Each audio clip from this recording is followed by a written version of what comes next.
சொன்னவர் பாஸ்டர். நம்முடைய ஆண்டவராகிய இயேசு மிகவும் நல்லவர்.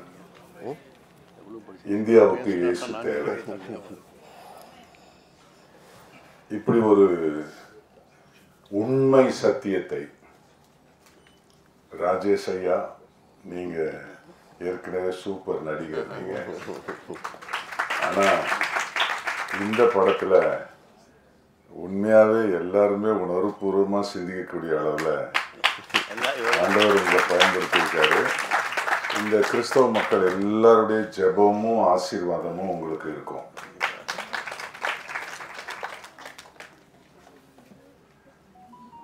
நான் பார்த்தது கதை அல்ல, நிஜம். அதை புரிந்து கொள்ள வேண்டும். இந்த நாட்களில் இவ்விதமாக ஒரு ஃபில்ம் எடுக்க முடியுமா? இப்போ உள்ள சூழ்நிலை என்ன, வரப்போகிற சூழ்நிலை என்ன? இந்த மனுஷனுக்கு ஆண்டவர் ரொம்ப தைரியம் கொடுத்துருக்காரு. ரமேஷ் வாங்க. ஆளு சித்தா இருந்தாலும் ரொம்ப சரக்குள்ள ஆளா இருக்காரு. ஏன்னா அவர் ஆதங்கப்படுகிற ஒரே விஷயம், அவரை யாரும் தாங்குவதில்லை, அப்போன்று பண்ணுவதில்லை. இந்த ஃபில்ம் மினிஸ்ட்ரி நாம் செய்யாததை செய்கிறது. இப்படி யாருக்கு சொல்ல முடியும்? உண்மையான சத்தியத்தை எடுத்து சொல்வதற்கு வேத வசனங்கள், சத்தியங்கள், புராணங்கள் என்ன சொல்லுகிறது, வேதங்கள் என்ன சொல்லுகிறது, கலந்து உட்கார்ந்து அதை ஆராய்ச்சி செய்து அதை கச்சிதமாய் அந்த அந்த அந்த வாய்ஸ் வந்து ராஜேஷ் ஐயாவுடைய வாய்ஸ் தான், அவருடைய ஒரிஜினல் வாய்ஸ் தான். இவ்வளோ உணர்வுபூர்வமாக அதை அவங்க ப்ரெசென்ட் பண்ணியிருக்கிறாங்க. நிச்சயமாக இந்த ஃபில்ம் வந்து நம்முடைய நாட்டில் ஒரு பிரேக் த்ரூவை உண்டாக்கும் என்று நான் நம்புகிறேன். ஒரு எழுப்புரை உண்டாக்கும். தைரியமாக கர்த்தர் உங்க கூட இருக்காரு. ஜனங்க பணம் கொடுக்கலன்னு நீங்கள் நினைக்காதீங்க. ஆண்டவர் உங்களுக்கு வழியை திறப்பார். தேங்க்யூ. உங்கள் உள்ளத்தில் நிறைய பணம் சம்பாதிக்கணும், வீடு வாங்கணும், சொத்து வாங்கணும், சினிமாக்காரவங்க சினிமா எடுக்கிற மாதிரி எண்ணம் கிடையாது உங்களுக்கு.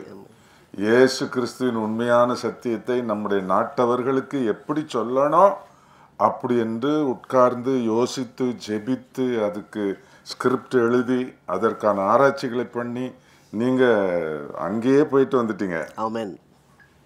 எங்க அயோத்தி தானே, வாரணாசி போய் அங்கே கட்டி இருக்கிற ஆலயத்துக்குள்ளேயே போய் அவர் படம் எடுத்து இவ்வளோ ரொம்ப தைரியமாக துணிச்சலாக அவர் செய்திருக்கிறார். ஒரு கைத்தட்டல் மட்டும் தட்டிட்டு போயிட்டா, தட்டுங்க, நீங்கள் தான் ஏற்கனவே தட்டிக்கிட்டே இருக்கிறீங்க. கை தட்டுறது ரெண்டு அர்த்தம் இருக்கு. ஒன்று அப்ரிஷியேட் பண்ணுறதுக்கு, இன்னொன்று என்கிட்ட ஒன்றும் இல்லைன்னு சொல்கிறதுக்கு. ஏன்னா கர்த்தர் உங்களுக்கு தேவை சந்திப்பார், ஆசீர்வதிப்பார். நல்லா செய்யுங்க, ரெண்டோட நிறுத்தாதீங்க, உயிர் உள்ள வர செய்யுங்க. ஆண்டவர் இயேசு உங்களை ஆசீர்வதிப்பார். மேக்சிமம் நம்ம எல்லாரும் இந்த மினிஸ்ட்ரிக்கு கான்ட்ரிபியூட் பண்ணுவோம். இந்த சபைகளுக்கெல்லாம் நீங்கள் காணிக்கை கொடுக்குறவங்களா இருப்பீங்க. இந்த மினிஸ்ட்ரிக்கு எனக்கு தெரியும் யாருமே ஹெல்ப் பண்ணலை.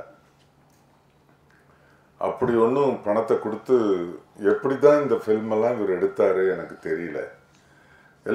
எல்லாத்துக்கும் ப்ரொடியூசர்ஸ் இருப்பாங்க, அவங்க தயாரிப்பாளர்கள், அவங்க பணம் போட்டு பணம் எடுக்கிறதுக்காக பணம் போடுவாங்க. இது அப்படி இல்லை. 40 லட்சம் செலவு பண்ணால் 40 லட்சம் போட்டாச்சு, அதிலிருந்து ஒன்றுமே எடுக்க முடியாது. அதிலிருந்து உயிருள்ள ஆத்துமாக்கள் தான், வேறுபட்ட ஆத்துமாக்கள் வச்சுக்க தான் இந்த சேவை. நிஜமான சத்தியம் மிக அருமையாக விளக்கி சொல்லியிருக்கிற பிரதர் ரமேஷ் அவர்களுக்கு எங்களுடைய வாழ்த்துக்கள், நன்றி. கர்த்தருக்கு மகிமை உண்டாவதாக. இந்த ஊழியத்திற்கு உதவி செய்யணும்னு உங்களில் எத்தனை பேர் நினைக்கிறீங்க? நினைக்கிறீங்க? கை வைத்து காட்டுங்க பார்ப்போம். கை வைத்து காட்டுங்க. உங்களுக்காக நான் ஜெபம் பண்ண போகிறேன். இதுக்காக கண்டிப்பாக செய்யணும் அப்படின்றவங்க. இவ்வளோ நேரம் நான் உட்காந்து பார்த்தோம்ல, நம்மகிட்ட டிக்கெட் ஒன்றும் வாங்கலையே அவர்.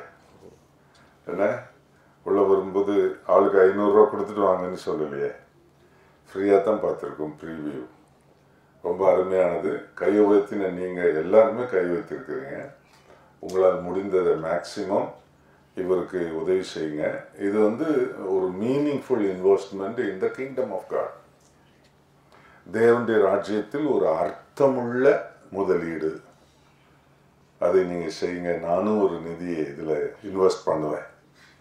கர்த்தருக்கு மகிமை உண்டாவதாக. ஆண்டவர் இந்த தேவ மனிதனை ஆசீர்வதிக்கும்படி ஜெபித்துக் கொள்ளுங்கள். ஒரு சத்தியத்தை முதலாவது ஆரம்பித்து அதுக்கு பிற்பாடு ஒரு குடும்பத்துக்குள்ளே கொண்டு வந்து, ஒரு குடும்பத்தில் ப்ராக்டிக்கலாக இந்த ப்ராப்ளத்தை எப்படி ஃபேஸ் பண்ணுறாங்கன்னு சொல்லி, ஏன்னா அங்கே நடித்த ராஜேஷ் ஐயாவுக்கு அங்கே கொளுத்திட்டாங்க. ஆனால் இங்கே இருக்கிறார் அவர். இப்படி எத்தனை தடவை கொளுத்துனாங்களோ அவரை தெரியாது படத்தில். ஏன்னா கர்த்தருக்கு ஸ்தோத்திரம். ஆனால் இதில் நிஜமான ஒரு முடிவை, அந்த எண்டு ரொம்ப டச்சிங்காக இருக்குது. இந்த ஃபேமிலிக்குள்ளே அந்த சென்டிமெண்ட்டோட அந்த எல்லாரும் யூகிக்கக்கூடிய அளவில் அந்த ஃபேமிலிக்குள்ளே கொண்டு வந்து சத்தியத்தை புரிந்து கொள்ள, கடைசியாக அடித்தவங்க கூட உணர ஆண்டவர் அப்படி கிரிச்சு. நம்முடைய இந்திய நாட்டின் சூழ்நிலையை அப்படியே வர்ணித்து அவர் செய்திருக்கிறார். நம்ம இந்திய நாட்டின் சூழ்நிலை, கிறிஸ்தவர்கள் இந்த இந்திய நாட்டுக்காக ஜெபிக்கிறவர்கள் தான், தீங்கு செய்கிறவர்கள் அல்ல. ரொம்ப அருமையான ஒரு சத்தியம் அதில் சொல்லியிருக்கீங்க. அது என்னன்னா, கிறிஸ்தவம் மதம் அல்ல. மதம் என்பது மதம் பிடித்தவர்கள் உண்டாக்கினது. இயேசு கிறிஸ்து கிறிஸ்தவ மத தலைவர் கிடையவே கிடையாது. பிராணவாயு எல்லாருக்கும் சொந்தம் போல இயேசு எல்லாருக்கும் சொந்தம். நம்முடைய இந்திய பாணியில் அவரை நாம் ஆராதிக்கலாம், அவரை நாம் தொழுது கொள்ளலாம். ஆண்டவருக்கு ஐரோப்பா பாணியில தான் தொழுது கொள்ளணும் அப்படின்னு அவசியம் இல்லை. அமெரிக்கா பாணியில் வெஸ்டர்ன் ஸ்டைலில் தொழுது கொள்ளணும்னு இல்லை. பைபிள் என்ன சொல்லுதோ அப்படி நம்ம தொழுது கொள்ளலாம். நாம் கிறிஸ்தவ மதத்தை சேர்ந்தவர்கள் அல்ல, நாம் கிறிஸ்துவை சேர்ந்தவர்கள். ஆண்டவர் இயேசு கிறிஸ்துவின் நாமம் இந்த ஊழியத்தின் மூலம் சிறப்படைய பிரதர் ரமேஷ் அவர்களை கர்த்தர். இந்த ஏர் கண்டிஷனுக்குள்ள ஏன் உங்களுக்கு வேர்க்குது? என்ன வழி?